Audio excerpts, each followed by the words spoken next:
E vem conferir as ótimas e as péssimas adaptações do live action de One Piece.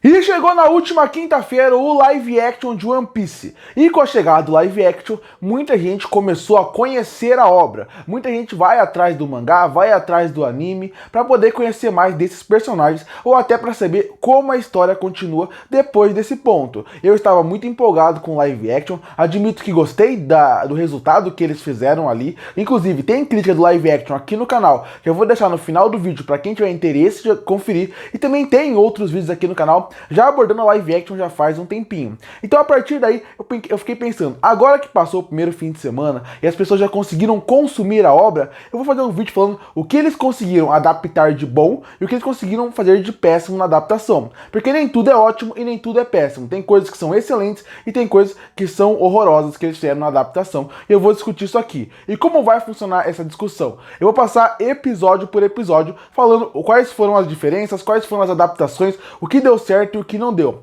Vale, antes de começar a falar sobre os episódios, falar o que é uma boa adaptação para mim. Uma boa adaptação não é você fazer um copia e cola do que está nas páginas do mangá ou nas telas do anime para a série de TV. Uma boa adaptação é aquela pessoa que lê aquela obra e a partir daí ele faz uma leitura e ele entende o que é o melhor para tirar dali e ele consegue transportar para uma outra linguagem de audiovisual. Porque um filme nunca, ou uma série de TV nunca vai ser igual o mangá, como nunca vai ser igual o livro, e que nunca vai ser igual ao anime. Então são mídias diferentes, linguagens diferentes. Então uma boa adaptação não é só copiar e colar, é você ler a obra, entender o que ela quis dizer, entender a mensagem dela, entender os personagens e conseguir transportar aquela mensagem, aqueles personagens para uma linguagem diferente que vai ser a série de TV. Deixando isso claro, vamos falar sobre os episódios. O primeiro episódio, ele aborda desde o momento que a gente acaba conhecendo o Luffy até o momento onde a gente vai pela primeira vez encontrar o palhaço Bug. Bom, esse primeiro episódio, eles fizeram uma junção de alguns capítulos e também de alguns volumes, e eu acho que eles fizeram coisas muito interessantes aqui, como por exemplo, colocar a Nami presente desde o momento onde o Luffy vai encontrar o Zoro. Por que eu acho isso uma boa adaptação? Porque a Nami, a forma como ela entra dentro do bando, a forma como ela realmente tenta enganar o Luffy várias vezes, geraria uma incoerência com esse Luffy que eles fizeram na série de TV. Porque o Luffy também é uma adaptação e uma mudança clara que fizeram dos mangás para aqui para a série de TV. No mangá, o Luffy é alguém que é muito inocente nesse começo de jornada. Se você assistir depois do time skip, você vai perceber que o Luffy muda muito e ele vira um outro personagem. Ele começa a virar realmente um verdadeiro capitão. Aqui, ele é um cara muito mais inocente, ele leva a vida de uma forma diferente. Tanto que é normal no mangá, quando eles vão contar um passado triste, contar o passado de uma pessoa, ele não se importar. O que o Oda queria passar naquelas mensagens é que o Luffy não se importa com o passado da pessoa. Ele quer conhecer ela do que ela fez da agora pra frente. E no mangá isso funciona bem, até num tom de comédia pelo personagem. Na série de TV isso jamais funcionaria, porque pareceria que o desenvolvimento não funcionaria bem. Quem não conhece o personagem, está conhecendo através da série de TV, acharia muito estranho o que está acontecendo ali. Então a partir daí, se você coloca a Nami pela primeira vez, enganando o Luffy várias vezes e ele continuando indo atrás dela nesse começo, ia parecer que ele é um bobo que está indo atrás de uma pessoa que enganou ele. Quando a série muda o Luffy e faz com que ele seja um cara diferente do que ele é no mangá, colocando um cara muito mais... Ele até parece um coach, porque todo mundo que aparece, ele faz uma frase motivacional, uma mensagem motivacional, você muda a ligação desses personagens. Então eu gostei muito dessa adaptação, porque a Nami desde o começo já liga mais ela aos personagens, já coloca ela mais perto e a ligação dela com o Luffy fica diferente. Você entende porque ele gosta dela, você entende porque ele quer ela no seu bando. Isso eu achei muito bom. Outra coisa que eu achei que também ficou interessante nesse primeiro episódio seria como eles colocaram o Kobe desde esse começo. E por que eu falo que isso ficou interessante e até bem feito? Porque no mangá, como que eles fazem para poder o público conhecer cada lado dos piratas? Cada capítulo, cada arco, aqueles pequenos arcos do começo de One Piece, ele apresenta o que o Luffy tem conhecido desse mundo. Então quando ele conhece o Zoro, quando ele vai atrás do Zoro, é pra gente como leitor conhecer um pouco mais do pior da marinha. Quando ele vai atrás do Bug, a gente conhece o pior dos piratas. E a gente mostra que todo lugar que ele vai, existem pessoas ruins de todos os tipos. As pessoas ricas no arco do Sop, você consegue ver que pessoas diferentes diferentes, em arcos diferentes desse mundo, consegue ter suas pessoas boas e suas pessoas ruins. Aqui na série de TV não funcionaria bem. Eles precisavam que a Marinha tivesse uma presença constante ao longo de toda a temporada. E a ideia de colocar a Marinha ao longo da temporada me agrada muito. Você dá mais personalidade para a Marinha, você dá mais personalidade para os personagens de modo geral, e isso foi mostrado através do Colby. Eu acho que o grande problema nessa parte, em questão de adaptação, é que eu acho que o Garbo sofre muito nessa parte. Gosto do ator, gosto que ele está mais na série, mas quando você analisa de modo geral, você vê que a partir desse primeiro episódio, ele sofre muito em como vão usar o personagem. E também não conseguem dar muita vida para a Marinha. Eles colocam a ideia como sendo uma coisa interessante, mas só tem 3 personagens que têm personalidade. Deveriam usar mais a Marinha. Se a ideia era dar personalidade para elas, era para dar um pouquinho mais de personalidade mesmo. Aqui nesse ponto já tem algumas coisas que a adaptação que eu acho que fica interessante, mas ao mesmo tempo tem algumas coisas ruins, como eu falei. Existem algumas partes em questão de direção, em questão de linguagem, que eu acho que não funcionam tão bem, que eu acho que eles poderiam trabalhar um pouco melhor. Essa ideia da Marinha é um deles. E também entra num outro ponto que eles não usam muito bem, que vai ser algo recorrente durante toda a série, que seria a vila. A vila e as ilhas de modo geral. Quando eles passam em vila, tanto no mangá como no anime, você sente aquela vila e aquela ilha sendo algo vivo e único. E quando você sente que eles não exploram essas ilhas, não exploram esses lugares, sente um pouco de falta. Parece que é algo vivo, parece que só existe um lugar ali. E o primeiro episódio fica meio que nisso. Tem coisas muito boas, tem uma excelente apresentação, a gente vê bastante flashback do Luffy, e como eu falei na minha crítica, eu não gosto muito das atuações em relação às crianças da série, mas eu acho que fizeram boas adaptações. Alguns pontos são muito corridos sim, e isso acaba tirando o impacto do momento, mas o momento está lá. Depois a gente vai pro segundo episódio. O segundo episódio, ele já foca mais no arco do Bug. Bom, adaptaram algumas coisas nesse arco, colocaram realmente como se ele estivesse num circo, como se ele fosse um palhaço dentro do picadeiro. E eu acho que tem coisas interessantes ali, mas de modo geral, e é um episódio que me agradou também, não foi um episódio que eu achei ruim, mas eu acho que entra nesse ponto de precisamos criar um cenário fixo, então por causa disso, a gente precisa criar o picadeiro como um todo, vamos colocar esse arco no lugar do Bug. Isso tira um pouco daquela ameaça que o Bug tem durante toda a obra do anime e do mangá. Eu gostei da ideia de criar um cenário físico para poder fazer com que o CGI seja menos utilizável, então a partir daí as coisas fiquem mais simples e até efeitos práticos possam ser usados. Mas aí começa o problema de algumas adaptações aqui, como por exemplo, eu já falei no episódio passado, repito aqui, a vila é muito presente no arco do Bug. A gente tem mais raiva do personagem por causa do que a vila faz, porque o Bug em si no mangá, ele é mais ou menos como é no anime e no live action, alguém meio bobo em certo ponto, alguém engraçado, realmente um palhaço, e a raiva que a gente sente, o ódio que a gente sente dele é por causa das pessoas da ilha, das pessoas daquela vila que sofreram na mão dele. Aqui colocar todas no picadeiro, mesmo que elas sejam presas, tira muito do impacto. Outra coisa é a forma como adaptam o bando do Bug. Eu acho que tinha como adaptar de uma forma melhor, onde você consegue usar os personagens de uma forma mais interessante ao longo desse arco. Eles são importantes. É legal ver um pouco das características dos personagens que condizem junto com o seu capitão. Aqui parece que ele é um capitão de pessoas que ele conheceu na esquina, porque nenhum parece que serve ele como deveria. Isso me incomodou um pouco. A parte boa desse episódio fica muito pelo Bug, porque o ator é muito bom, muito carismático, e transformaram ele realmente num personagem mais de alívio cômico, que eu acho que funcionou muito bem. Eu sei que o Bug, desde o mangá, divide muitas opiniões, tem gente que adora o personagem, tem gente que odeia ele, mas eu acho que nesse segundo episódio fica mais nisso. Eu acho que tem coisas muito interessantes em questão de como colocar o Bug como meio com um alívio cômico, alguém até sádico em alguns pontos na sua piada, mas eu acho que na parte do seu bando, ele tinha que conversar mais com o personagem, porque eu acho que esse entra um pouco na construção de mundo que a série live action às vezes erra um pouco. Como, por exemplo, o bando, a parte da ilha, ela não é algo de graça que tá nas obras, ela tá lá para realmente criar características para aqueles personagens, para quem vive lá. O bando de cada capitão, de cada pirata, diz muito da personalidade dele. E você tirar a tripulação dele com força realmente do Bug, acaba enfraquecendo um pouco dele de características próprias. Óbvio, tem ótimas adaptações aqui, como a gente vê o Zoro matar o Mr. 7. A gente nunca viu ele matar o Mr. 7, e você vê ele matar aqui, é uma cena brutal e muito bem feita, que a gente conhece mais do personagem. Também ligam mais o bando do Bug com o Zoro, que era um caçador de piratas. Então tem coisas muito interessantes. É aquele episódio bom, mas que você sente que poderia ter sido melhor. Chegando no terceiro episódio, eu vou juntar o terceiro com o quarto, que é o arco do Sop. Esses dois são os piores episódios da série disparados. Eles pareciam uma eternidade. Eles pareciam que não acabavam nunca de tão ruins e tão fracos que estavam. E aqui a adaptação errou em todos os sentidos.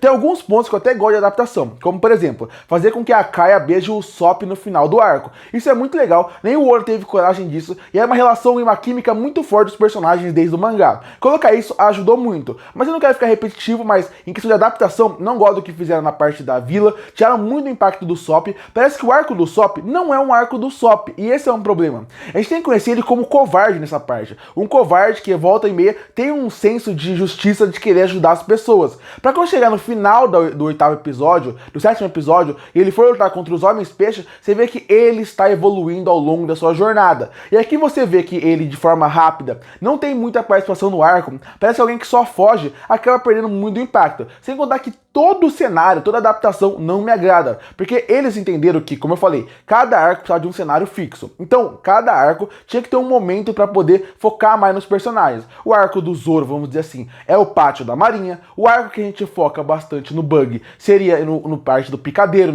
no circo como um todo. E aqui seria o castelo, seria o palácio. Mas nunca o palácio foi um ponto principal para o Sop. Sempre foi a vila que ele cresceu, que ele conheceu, que ele lembra das poucas memórias do seu pai e as últimas memórias da sua mãe. Aqui parece que ele é jogado de lado nesse arco, que acaba tirando muito do impacto dele. Uma adaptação que eu não gostei, porque não cria uma ligação mais forte dele com o bando e não cria uma ligação realmente emocional com o personagem como a gente deveria. Ele com o bando, ele com a Kaia, ele com a vila. Então isso é um problema. Essa é uma adaptação que eu não gosto, esse episódio 3 e 4. Também não gosto dos designs dos personagens desse arco, não gosto das lutas desse arco, não gosto de nada que envolve esse arco. São os dois piores episódios, mas não porque todos são de alta qualidade, que alguns realmente são, mas é porque eles são realmente tenebrosos de se assistir. São os piores, quando você pensa em adaptação live action, você pensa naquele terror que volta na sua cabeça, esses dois episódios dão até medo de como a série ia seguir a partir daqui. Ainda bem que eles conseguiram se recuperar e a partir daqui a série só cresce. E falando nisso, vamos pro episódio 5 e 6, que seria o arco do Baratie. Antes disso, só falar que, como eu falei, a Marinha continua presente e tem uma ligação maior, mas ele continua nos problemas que eu já falei no primeiro episódio. Poderiam ter mais personagens para ter uma ligação maior. A partir daí a gente no episódio 5 e 6, e como eu falei, a série só cresce no arco de Baratie, porque é a parte que a gente conhece mais da cozinha, do Sanji, e aí de novo, aí sim é um cenário que funciona, porque no mangá eles também passam o mangá quase inteiro dentro do Baratie, e quando eles saem é pra lutar contra o Craig na frente do Baratie. Eu gostei de algumas escolhas aqui, de adaptação, como por exemplo, matar o Craig de primeira. No mangá, essa parte do Craig, ela é bem legal de se ler, é muito legal pra quem lê, vai ter uma experiência diferente, ele é um bom vilão, e também é legal ver o Gin nesse processo, mas aqui, se você pensar em narrativa, estamos indo para a segunda metade da temporada. E o grande vilão da temporada não teve uma aparição ainda, que é o Arlong. Mencionaram ele muito por cima, mas ele não teve uma participação tão forte. Então você tirar o Craig, porque o Mihawk matou ele, e a partir daí você colocar o Arlong, eu acho muito interessante. Porque ele vira uma presença constante e o medo vira maior para quem está assistindo a série. O problema fica mais para os roteiristas, que não escreveram tão bem essa parte do Arlong. Porque essa parte que o Arlong entra, ela tem uma luta muito ruim com o Luffy, eu acho que não tem um impacto tão grande como ele poderia ter essa ameaça gigantesca. Porque aí o Luffy tem que perder, ele tem que cair para ele se reerguer e recuperar para o final da temporada. Mas de modo geral, essa parte do Arlong não me agrada como adaptação, apesar da ideia ser boa. Eu também não gosto muito de como utilizam o Gin aqui, porque virou meio que uma referência. Ele aparece e fala que os barcos foram destruídos e vira uma referência porque o Sanji ajuda ele. Só que o problema é que depois o Craig chega e destrói o Baratie, ou tenta destruir pelo menos. Aqui o Gin não tinha necessidade nenhuma e a cena dele podia ser completamente descartável ou usado de uma maneira diferente. Podia ser um cara genérico que funcionaria da mesma forma. Virou uma cena que funciona, porque o Luffy aqui, por ele ser um personagem diferente, ele já estava convencido que o Sanji é um cara pro seu navio, é pra ser o seu cozinheiro. E aqui quando você coloca o Gin, ele meio que perde um pouco do impacto que ele tinha no mangá. Mas tudo bem, como eu falei, é legal a adaptação do Arlong, mas não a forma como foi feita. É mais legal a ideia do personagem do que como utilizaram ele ao longo desse episódio 5 e 6. Aqui tem lutas, tirando do Luffy com o Arlong, que são até interessantes. A luta do Zoro com o Mihawk não tem o impacto do anime e do mangá, mas mesmo assim ele funciona bem. Gosto muito do Mihawk, gosto muito de como colocam ele e como mostram ele destruindo a navegação do Craig, que é o que eu sempre quis ver, e usam muito bem. E o personagem também tem um estilo diferente que também me agradou bastante. Vai destacar que nesses episódios o Shanks vai aparecendo volta e meia, e sempre que ele aparece, eu não gosto muito do ator que fez ele em questão de design, mas ele consegue adaptar bem, mudando essas características de flashback. E aí a gente também começa a criar uma ligação ligação maior com o Usopp. A gente liga mais pro Usopp e gosta mais dele a partir desse episódio 5 do que todo o arco deveria ser focado nele. Mas no fim, o arco Baratie, eles também conseguem adaptar bem várias coisas que tem aqui. Em questão de colocar bem, em questão de design, adaptar bem em questão de design dos lugares, colocar bem o design do Baratie como um todo, e ao mesmo tempo colocar algumas coisas como o Arlong, que é uma mudança clara, mas que funciona bem. Sem contar que o Garp acaba chegando mais perto. O Garp, que é um vice-almirante da Marinha, ele tem mais participação, ele contratar pessoas para ir atrás de outros, colocar essa presença aí é muito legal. É nesse momento também que a gente conhece um pouco mais do Shichibukai, que também é interessante. Então esse é o ponto que eles vão ligando a história e que viram boas adaptações. A parte da Marinha, a parte tendo uma ligação maior. Como eu falei, o Garp sofreu. E como eu falei, nem tudo é bom. Como eu falei, desde o primeiro ponto, o episódio 3 e 4 são horríveis em quase tudo de adaptação. Aqui tem alguns pontos que eu não gosto. A forma como a tripulação do Jeff não tem personalidade me incomoda um pouco, porque apesar da despedida do Jeff e do Sanji ser muito bonita, a tripulação acaba virando algo morto que a gente não sente de modo nenhum. E aí a gente chega pros dois episódios finais, o 7 e o 8, que é focado na Nami e também no Arlong Park. Mais uma vez, vamos para um lugar fechado. Aqui, pelo menos, eles usam a ilha para explorar, mas eles criam o Arlong Park sendo realmente um parque. Ele não é um parque de verdade no mangá e no anime. Aqui criaram um parque de diversão mesmo para ele.